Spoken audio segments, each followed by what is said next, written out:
겸손과 기도. 천미 예수님. 그때 예수님께서 이렇게 말씀하셨다. 아버지, 하늘과 땅의 주님, 지혜롭다는 자들과 슬기롭다는 자들에게는 이것을 감추시고 철부지들에게는 드러내 보이시니 아버지께 감사드립니다. 그렇습니다, 아버지. 아버지의 선하신 뜻이 이렇게 이루어졌습니다. 나의 아버지께서는 모든 것을 나에게 넘겨주셨다.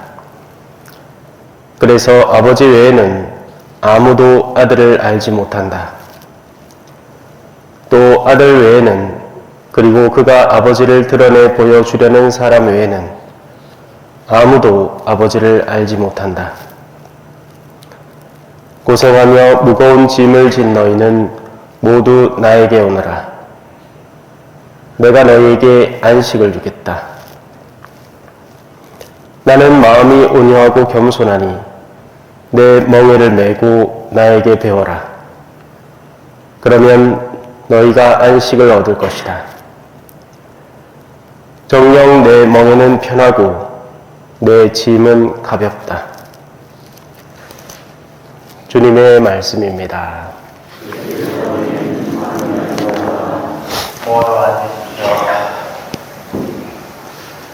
전미 예수님.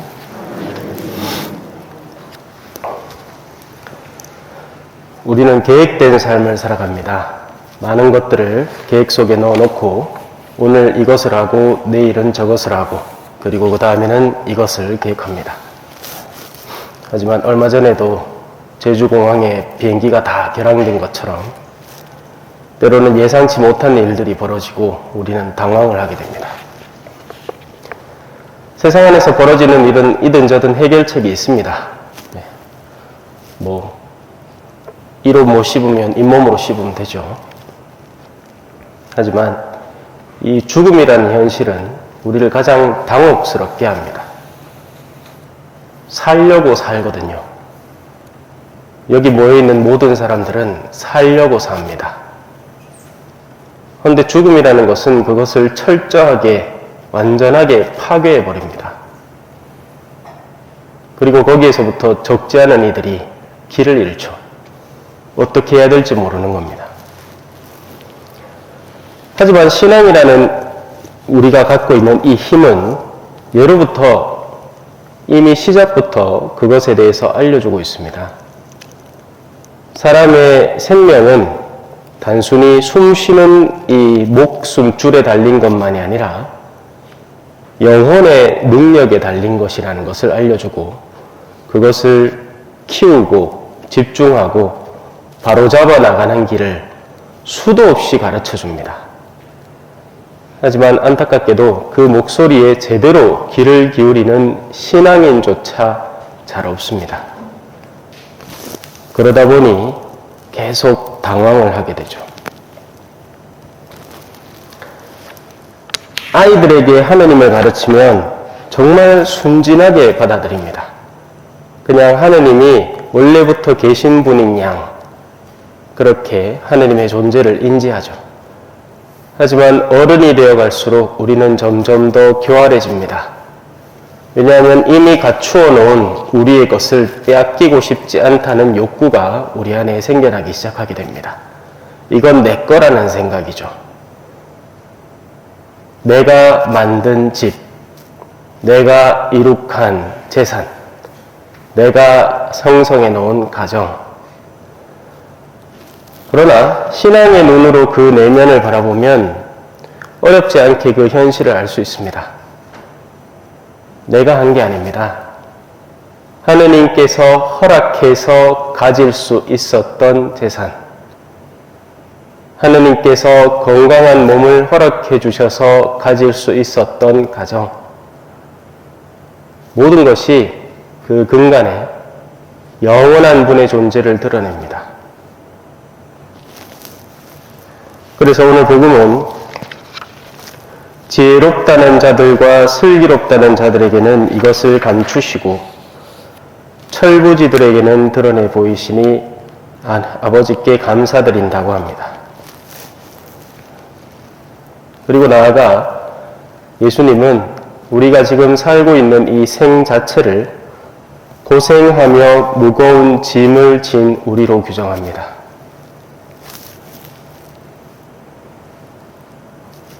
이 부분에 있어서는 사람들의 생각이 저마다 다 달라질 거예요. 육신이라는 것 자체가 하나의 짐입니다. 사실 불교는 이걸 일찍부터 알고 있어서 생을 고라고 표현합니다. 하지만 여전히 세상에는 쾌락이 존재하고 사람들은 그 쾌락의 맛을 잊지 못해서 안절부절 못합니다. 발버둥을 치죠. 사제가 되어서 살아간다는 것의 장점은 제약 없이 다양한 계층을 만날 수 있다는 겁니다. 그러면 사제로서 보통은 자기 나이 또래 사람만 만나잖아요. 직장에서 그렇게 만나고 기껏 해봐야 조금 나이 적은 사람, 아는 사람 정도로 만남을 그칩니다만 사제는 오늘 젊은 사람 만났다가 내일은 나이 지긋한 분하고 같이 식사 자리를 하고 합니다. 그러면 알게 되는 게 연세가 많다고 해서 무조건 철이 드는 건 아니구나 라는 것을 어렵지 않게 알 수 있습니다.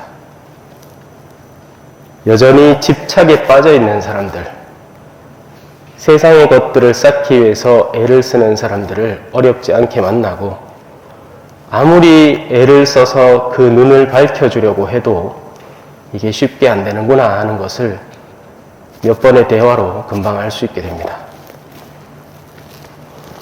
그럼에도 예수님은 오늘 다시 한번 우리에게 당신의 메시지를 선포합니다. 나에게 오너라. 내가 너희에게 안식을 주겠다. 언제 쉰다고 생각하십니까? 제주도 가면 쉴까요? 지금 그 사람들 마음이 불편해서 죽을 지경일 겁니다. 오늘 출근해야 되는데 출근도 못하고. 쉰다는 건 몸이 안락해지는 것이 아닙니다. 쉰다는 건 오늘 여기 어린이 몇몇이 보이네요. 엄마 아빠가 내 앞에서 많은 것들을 헤쳐나가주고 나는 그 뒤를 따라가기만 하면 되는 상태. 사실은 그게 진짜 쉬는 겁니다. 하느님이라는 분을 올바로 이해하게 되면 그분께서 내 앞길을 이끌어가 주시고 나는 거기에 반해서 철저하게 응답만 하면 되는 상태를 살아갈 수 있게 됩니다. 언제까지나 나를 지켜주시고 보호해주시는 아버지를 갖게 되는 거죠. 솔직히 저는 김정수 요셉 형제님을 모릅니다. 그러나 하나는 알겠어요. 가족 안에 신앙을 남겨놓고는 가신 것 같습니다. 아까 복음 읽을 때 보니까 전부 다 이거 사인하더라고요. 왜냐하면 안 배우면 못하거든요. 모르겠습니다. 신앙생활 잘하고 계신지 아닌지는 모르겠지만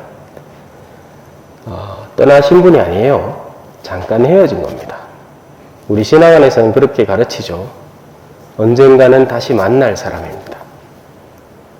그리고 그때 서로가 기쁜 얼굴로 마주할 수 있게끔 지금 우리 요셉 형제님을 위해서 우리가 다들 마음 모아서 기도해야 될 것이고요. 또 우리 스스로의 신앙도 잘 챙겨야 될 겁니다.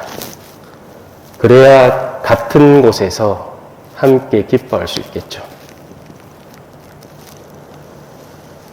나는 마음이 온유하고 겸손하니 내 멍에를 메고 나에게 배워라.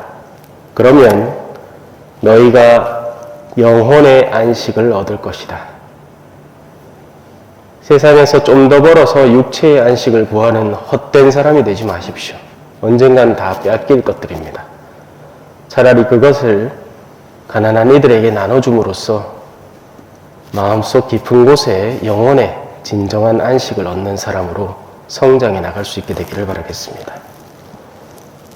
정녕 내 멍에는 편하고 내 짐은 가볍다. 아멘.